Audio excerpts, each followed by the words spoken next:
Hey racers, and welcome back to another video. Today's video is how to optimize your body weight to optimize your power to weight ratio out on the bike. So whether it's motocross or enduro, really applies to any form of motorsport. So one belief that we have in riding and racing is that the lighter the better. Okay, the lighter you can be on a motocross bike, for example, the faster the bike's going to go because there's less weight on there. Your power to weight ratio is going to be better. So we seem to have this fascination around trying to be as light as we possibly can on the bike to get the bike to perform well. So I've got a couple of notes here of things that I want to cover. Now, one of the big things that happens, one of the big problems is that when you losing weight to a certain point is healthy, okay, and will help you on the bike. So it'll make it easier to move around. Yes, your power to weight ratio will be better. The bike will be able to essentially be faster. Now, when you get to a certain point though, and we continue to lose weight, we actually deteriorate and we drop our level of fitness and our level of performance. So what I mean by that is there's a sweet spot there. So we drop weight, we might be overweight, we drop weight to a certain point and there's this ideal spot. And then if we continue to lose weight past that point, then what starts to happen is we start to lose strength, we start to lose fitness, we start to feel weaker, we run out of energy quicker, we start to fatigue. We don't recover as quick after rides or between rides. We have trouble or difficulty recovering from training sessions. We get really, really sore quickly, or we start to get puffed out in a shorter period of time than what we normally would. And especially for motorsport, once we start to get into that zone, that's where your risk of injury also increases. So your risk of injury increases because, first of all, you're experiencing more fatigue and you're not as strong. But second of all, your body's just not as strong. Okay, there's not as much muscle there to support your joints. Your bones aren't going to be as strong because you're probably not recovering from your training properly, not recovering from previous rides. So we've got a combination of things there that dramatically escalates the chance of you, number one, having a crash in the first place, or number two, actually getting hurt when you have those crashes. So it's like, you see some of these riders, or hear about stories where riders just keep getting hurt all the time, and they're just silly little things. It's not even like they've had a big, like a massive crash to cause an accident. It's like, oh yeah, I went around that corner and put my foot out and now I've got a broken leg, okay? Or I've had a little tip over in a rut and now I've broken my wrist. And you see these riders that have these little injury or decent size injuries from such little crashes, okay? It's not like they've gone flying over the handlebars or come off in midair. They're these tiny little things that may not have even been crashes, and they're continually having these injuries that they're dealing with. And this is one of the problems. So, solution, okay, where is that sweet spot? How do you know if you're at the sweet spot, and how do you know if you're on either side?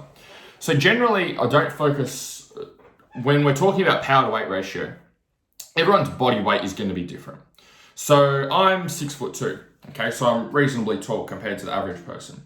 Now, my body weight is going to be much higher than someone who's 5'10", okay, all things being equal. So generally, someone who's taller is going to be heavier, someone who's shorter is going to be lighter, okay, all things being equal. Now, when we take that into account, then what we need to look at and go, okay, for your specific body, if you're 6'2" or you're 5'10", for your specific body, how low can we get your level of body fat without affecting your performance? Okay, and usually that's going to be around, say, the 10%, 12% mark of body fat, which is relatively lean. So without getting like a DEXA scan or an in-body scan or anything like that, if you don't have access to that, pretty much you can see all of your abs. Okay, if you've got reasonable definition of all of your abs when you look at yourself in the mirror, then you know that you're relatively lean. Okay, if you don't, okay, if you can't see each row of abs when you're looking at yourself in the mirror, then chances are you're probably a bit higher than that 10 to 12% mark of body fat. Might be 14, 16, 18, 20%. Now, keep in mind that I'm talking here about you being the absolute best of the best rider. I'm not saying every rider has to have a six-pack and that's the gauge of whether you're going to be fit or not. I'm talking about if you want to be the absolute best, you want to be at the pinnacle of the sport or pinnacle of your athletic potential, then these are some of the things that you would look at, and this is definitely one of those areas. So once you've done that, that will get you to an ideal body weight, okay, or an ideal body fat percentage first of all.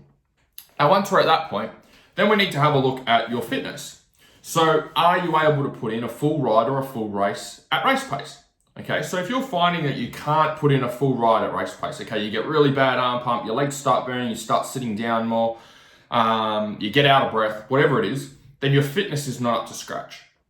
So we need to make sure that we've got your body fat percentage at a reasonable level, but we also need to make sure we've got your fitness and strength at a high enough level where you can perform a full race at race pace. So if you're really, really skinny, okay, genetically you're really, really skinny, you don't have much muscle mass and you're really, really lean to start with, you're probably going to hit that target of 10 to 12% body fat and be able to see your abs. But the problem is you don't have any muscle, you don't have any strength, you don't have any fitness there. So although you're really, really light, it doesn't really matter because number one, you fatigue really quickly on the bike, and number two, you're increasing your chance of getting hurt or getting injured every time you go on ride. So it's a balance between the both. We want to make sure that we've got a low body weight and low body fat percentage, but we want to make sure we've got a high enough level of fitness and strength for you to perform well on the bike and put a full race in at race pace and be able to reduce injury as much as we can. Okay, if you're getting injured multiple times a year with decent sized injuries, then you know that something's not quite right. So it's a balancing act between both of these. Okay, if we're too heavy, okay, and we're overweight, yeah, you might have maybe a little bit of strength extra. Okay, you might find it easier to muscle the bike around, but the problem is that you're probably too heavy for the bike. There's things we can do there to cut a few kilos off to make the bike more efficient. Likewise, if you're on the other side where you're too skinny, then we need to work on the fitness and getting stronger, or perhaps even putting on some weight. Okay, which is majority of the riders I work with are trying to lose weight, not trying to put on weight, but there are the few that do need to gain some weight. The other thing that you need to take into account is what type of bike are you riding? So generally, if you're riding a 450, for example, motocross, you can get away with being a bit heavier because the bikes are so powerful. Okay, when you're riding or racing a 450, there is no one out there that is using the full spectrum of power on a 450. Whereas, let's say a 250F, the way you ride that bike is very, very different to a 450. Okay, a 250, you're wringing its neck most of the time. Same as if you're on a 125 or really smaller bikes. But once you get up to those bigger bikes, like a 450, even like a 300 for hard enduro or a 500, say for desert racing, by no means are you using absolutely all of that power all the time. So you can get away with being a little bit heavier. When you're racing a 250, for example, so if I remember back to when I was racing, the higher level guys in the Pro MX or the MX Nationals were around like the 80, 85 kilo mark on the 450s. And there was guys I was racing, I never raced 450s, I raced 250s. Four stroke, when I was racing on the 250s, there was guys that were in the 60 kilo range. So I was 68 kilos at that time. And at the moment, I'm about 97, 98 kilos, right? So huge difference in body weight. If I was to go back racing and racing a 250F, then you bet I would be losing a shit ton of weight to be more competitive and make that bike go a bit faster. But the other thing you have to look at is also your build. Okay, so because I'm tall, I perform better and I'm fitter when I'm at a heavier body weight. So when I was at 68 kilos and 6'2", compared to being 96, 97, 98 kilos that I am now, I've been able to get to higher levels of fitness and higher levels of strength being in the 90 kilo range compared to where I was in the 68 kilo range. Okay, so when I was at 68 kilos, found it very, very hard to put in a full moto at race pace. I was so fatigued all the time and found it really, really hard to ride. Whereas there's other people that are much shorter than me that probably had a bit more muscle mass and a bit more strength, which found it a lot easier to ride a 250. So it's just something to keep in mind. Okay, so there's really a few things. There's body fat percentage. Do you need to gain weight or lose weight? So body fat percentage, body weight, and then also what type of bike are you riding? Okay, so again, if you're riding a 250F, you need to be more towards the lighter side. If you're riding a 450 or a bigger bike, you can get away with being a little bit bigger and a little bit heavier. Common mistakes that I see. I've got a few here. As I already said, or got two here. Number one is riders will lose weight at the expense of performance. So they put, and I see this more at the higher level of sports, okay? Or even at the lower levels, but more so at the high level, is people will try and lose weight at all costs. I think it's in road racing, it's like if you lose, there's a formula or a saying or a belief that I think it's if you lose 1 kilo of body weight is equal to one horsepower on the bike. If I remember correctly, you might need to correct me on that in the comments. But I'm pretty sure you lose 1 kilo, it's 1 kilo of horsepower. Now, that's only true up until a certain point, right? So you might get a rider down to say 70 kilos, okay, which is relatively light depending on their height. Now, yes, like mathematically, you could get them down to 60 kilos. You could go from 70 kilos to 60 kilos.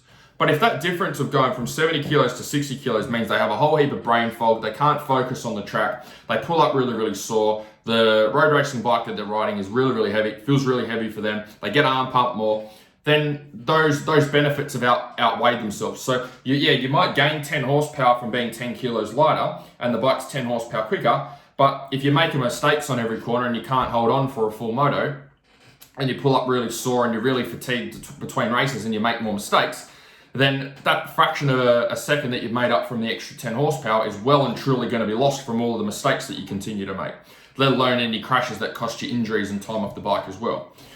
So again, it's a fine line, and there's no clear-cut number, okay? Because everyone is a different height and everyone has a different build. So there's no, just get to 70 kilos or get to 90 kilos or get to this or get to that.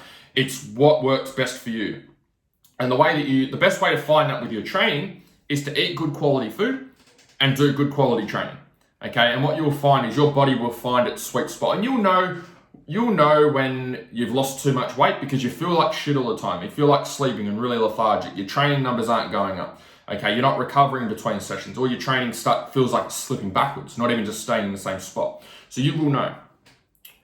The other thing is riders are scared of gaining weight. Okay, as riders and racers, we have this fear of like lifting weights and getting heavy. Like no one wants to put on weight. But putting on weight can be the best thing for you if you need to put on weight, because it's going to make it a lot easier for you to throw the bike around. Okay, the stronger you can get yourself, the easier it is for you to throw the bike around, easier it is for you to move the bike around, the less fatigue you're going to experience, which means the longer you can ride harder for. Okay, so some of you do need to gain weight, so don't be scared of gaining weight, of trying to lift some heavy weights, or trying to put on a bit of muscle mass, because if you're at 60 kilos but you really should be at 70 kilos, you're going to feel a shit ton better at 70 kilos. Yes, your power to weight ratio is not going to be quite as good, but you're going to be able to move the bike around better, okay? You're going to be able to ride harder for longer periods of time, you're going to recover better. So that small disadvantage you got from gaining 10 kilos is well and truly going to exceed itself from the benefits that you get from doing that. So that's it for today's video. If you'd like some help with this stuff, whether it's losing weight or gaining weight, feel free to apply to work with me. I'll put the link either up here or down here. Otherwise, hopefully you guys enjoyed this video and looking forward to putting some more together. I'll chat to you guys soon. See ya.